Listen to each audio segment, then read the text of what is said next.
Well, hello all. Beautiful, well, not beautiful day. Overcast. 52 here in San Francisco, California, where all the birds are singing. Well, not all, just a couple. So much going on around the world. Let's talk about some environmental news. Some new research from University College of London. If global warming continues unchecked, it will cause a whole ecosystem to collapse by 2030. So the entire ecosystem is predicted by this study to collapse by 2030. Again, this study was more land-based than ocean-based because the ocean's already been seeing this for years now. Right now we're seeing a record bleaching event of the corals on the Great Barrier Reef and other places. In the U.S., it is projected to be particularly at high risk for ecosystems collapsing. So they're saying that many ecosystems, such as like a square mile, like a valley or something, where only that valley can sustain the ecosystem that's there.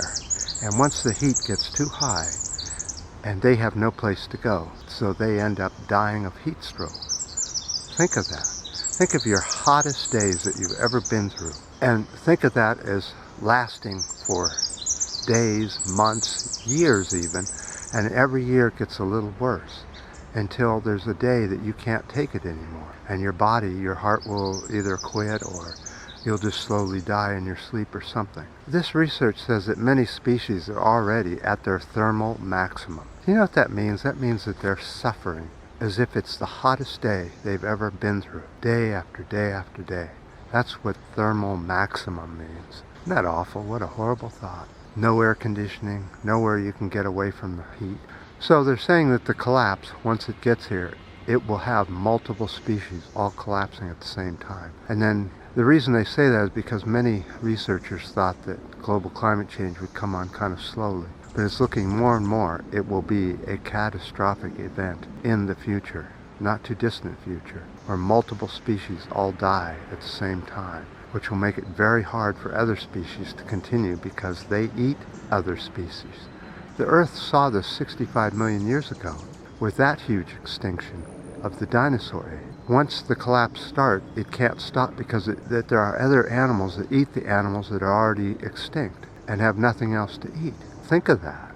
So if we curbed all emissions of CO2 and other greenhouse gases on this very day, according to this research, it will take 100 years for the heat wave to still peak. You know, humans aren't very good at synchronous events. The perfect storm, what we're seeing right now. We're just not good at it. We screw it up. We put bad leadership in, and then we get behind that leadership. We get behind that leadership somehow because of brainwashing, and we actually believe they're doing a good job when they're doing just the worst job ever.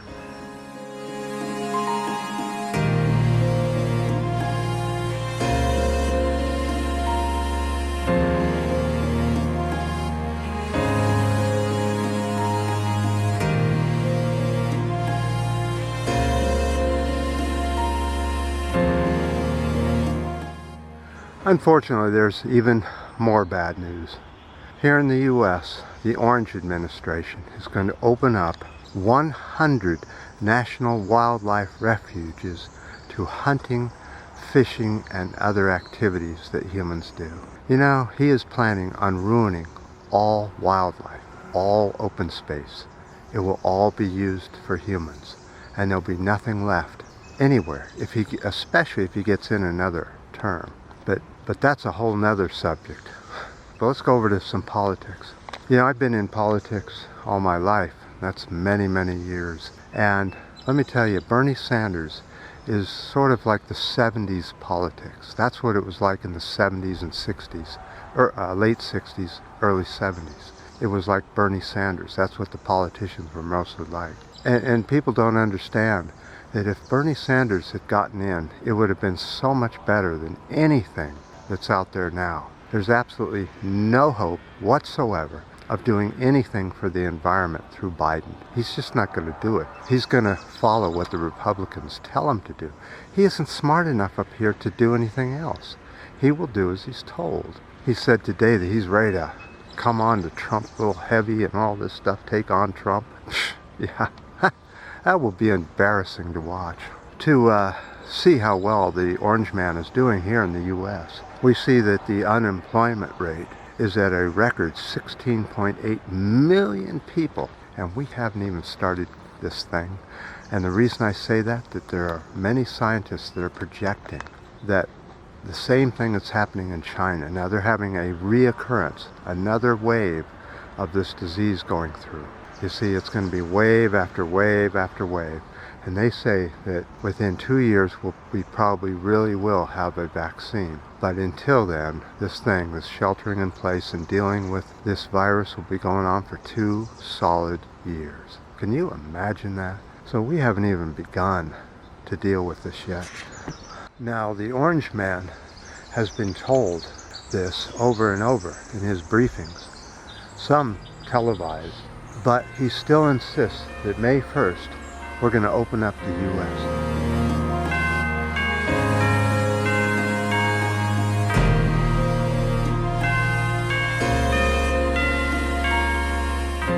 to normal conditions again. We'll quit all social distancing and mask wearing and all that and go back to the way it was. And magically this disease will just go away, according to the orange man. In fact, it was projected by him to go away in April. What happened with that? I think that as we go, that things will somewhat normalize. I think I've been seeing stores with barriers between the people and the cashiers, like the banks do in cities. And I think we'll become a very lonely group of people, I'll tell you that.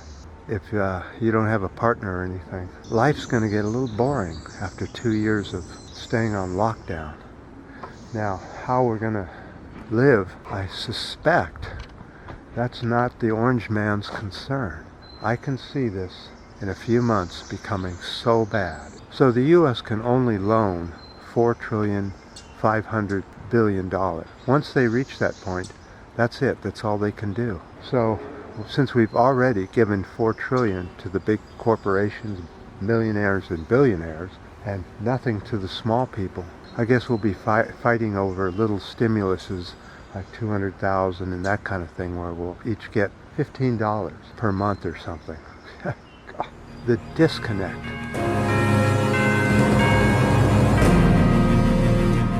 You know how they say we should be together on this as a team, just like in war and that kind of thing.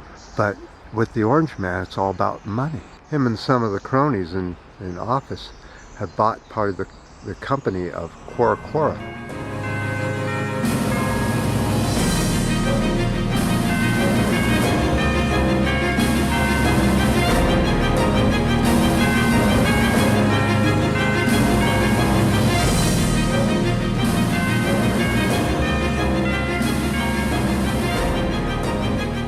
He gets on the television, he now totes getting that drug because some of the money goes into his pocket.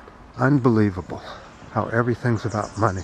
He apparently has ordered our government to go and intervene and steal hospitals' shipments of masks and things without even paying them back, the hospitals and things. We don't know where all those masks and things went.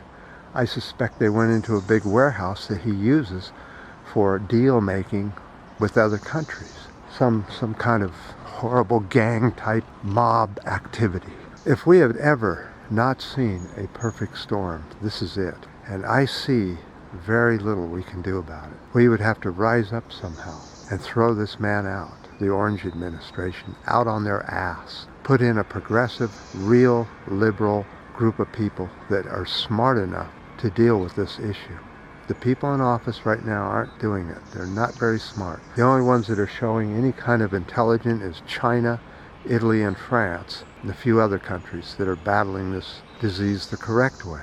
Here in California, we're one of the slowest to increase our numbers, but we're still getting infection rates that are pretty high. Here in San Francisco, it's between 32 and 60 a day. It seems to switch back and forth. So there's obviously more transmission going on, even with social distancing. We're not social distancing enough. People are partying in their house, bringing people over, and they're having these great big parties, especially Easter. They're all planning on having parties. What a bunch of dumbasses. What is wrong with people? A lot of people are predicting that this will lower our population by quite a bit, but in reality, it's not even touching our population. Our population is going up at the same rate it always has gone up. Now, the question is, will the birth rate start to slow down in the future because of social distancing? That's the big question, huh? Or will those unwanted pregnancies continue, if you know what I mean?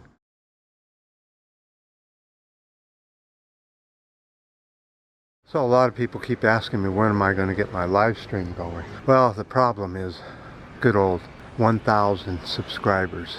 I don't have them yet. So there's no need to even try to get live stream going until I get the 1,000. You can do it over your phone, but that costs quite a bit of money, which we just don't have now. The income has quit. The businesses are now shutting down. It's going to get interesting, people. Well, I must say, nature is trying to deal with the human overpopulation and what humans are doing to the planet. It's got a long way to go because the CO2 is still climbing. The air pollution is clearing.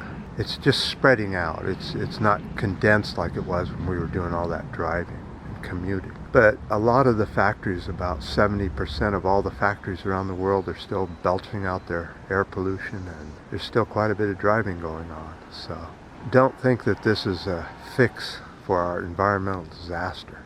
It isn't. If anybody was smart, they would not have a child now. Don't have a child. The future does not look that good. Pink, do you think it's going to end? I don't know. I really don't. We have so many on the planet, so many mouths to feed, and we're still pumping out babies like there's no stopping. No one's talking about population control or stop. Hang on, here comes somebody.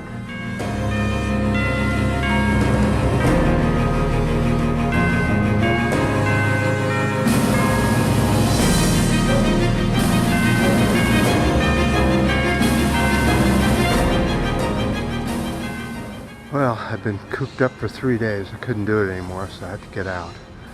Took quite a walk. Saw a lot of Amazon packages along the side of the streets. People stop ordering from Amazon. It's just crazy. You're just giving thieves packages is all you're doing. So, I definitely appreciate all the ups and downs and the new subscribers. And until next time.